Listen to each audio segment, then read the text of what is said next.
నమస్కారం. పని గంటలు. ఉద్యోగులు వారానికి 90 గంటలు పనిచేయాలని ఎల్ఎన్టీ చైర్మన్ సూచించడంలో ఆంతర్యం. ఇతర దేశాలలో ఉద్యోగులు వెట్టి చాకిరీ ఎక్కువగా ఉండే దేశాల్లో భారత్ 13వ స్థానంలో ఉంది. భారత్లో సగటున వారానికి 46.7 గంటలు పనిచేస్తున్నారు. ఉద్యోగుల్లో దాదాపు సగం మంది వారానికి 49 గంటల కంటే ఎక్కువే విధుల్లో గడుపుతున్నారు. భూటాన్ దేశంలో ప్రపంచంలోనే అత్యధిక పని గంటలు, అంటే అక్కడ ఉద్యోగులు వారానికి 54.4 గంటలు విధుల్లో ఉంటారు.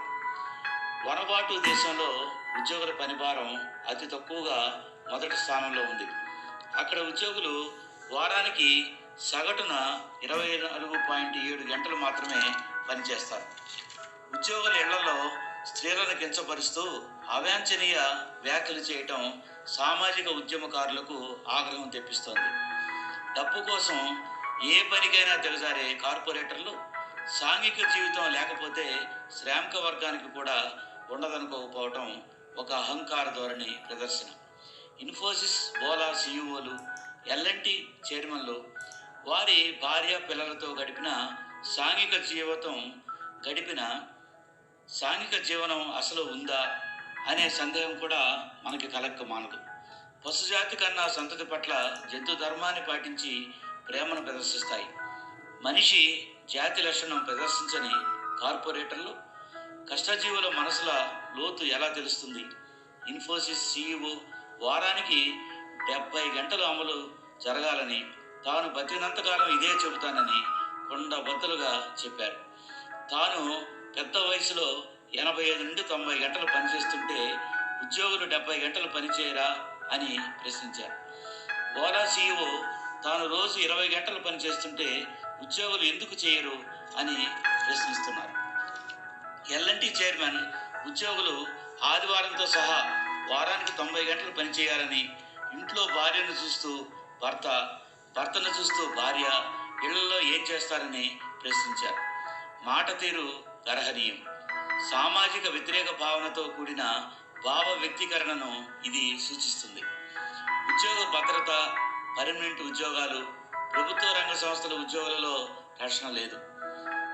వార్షిక ఇంక్రిమెంట్లు కూడా మంజూరు చేయలేని పరిస్థితిలో ఉంది. ఆర్థిక, మానసిక బాధతో ఉద్యోగ కార్మిక వర్గాలు కొట్టుమిట్లాడుతున్నారు.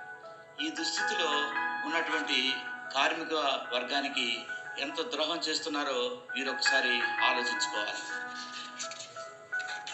Self made investor Vijay Kedia వారానికి 90 గంటలు పనిచేయాలని, దాని వలన లంబోర్గిని కారును కొలగనేయాలని, అలానే ఉద్యోగులు పనిచేస్తే ప్రతి సంవత్సరం లంబోర్గిని కారుని కొనగలిగే అవకాశం వస్తుందని, దానికోసం వారానికి 90 గంటలు పనిచేయాలని గర్వంగా చెబుతున్నానని తెలియజేశారు. ఉద్యోగులపై వ్యూహాత్మక దాడిని ప్రారంభించారనటంలో సందేహం లేదు. లేబర్ కోడ్, భారతదేశ కార్మిక చట్టాలు అమలు చేయాల్సిన బాధ్యత కలిగిన కార్పొరేటర్లు పని గంటలపై వివాదాస్పదంగా మాట్లాడుతున్నారంటే రానున్న కాలంలో ఉద్యోగులపై పని గంటల భారం తప్పకపోవచ్చు. పెట్టుబడి, శ్రమ, ఉత్పాదనలు ఒకదానిపై ఒకటి ఆధారపడి ఉంటాయి. కాబట్టి కార్పొరేట్ సంస్థలలో పనిచేసే ఉద్యోగులందరినీ కంపెనీ ఆర్థిక భాగస్వాములుగా చేయవలసిన అవసరం ఎంతైనా ఉంది. లాభాలలో సరైన వాటా ఉద్యోగులకు కూడా యాజమాన్యానికి పంచినట్లు వాటాలు అందజేయవలసిన అవసరం ఎంతైనా ఉంది.